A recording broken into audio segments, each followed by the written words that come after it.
If you are wondering if you can find bloatware on a Samsung S25, then yes, this smartphone actually comes with some pre-installed apps that might be considered as bloatware.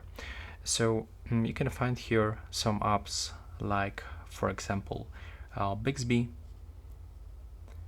The next one, it's Find a Game, Gaming Hub. There's also Samsung Health, Browser, LinkedIn.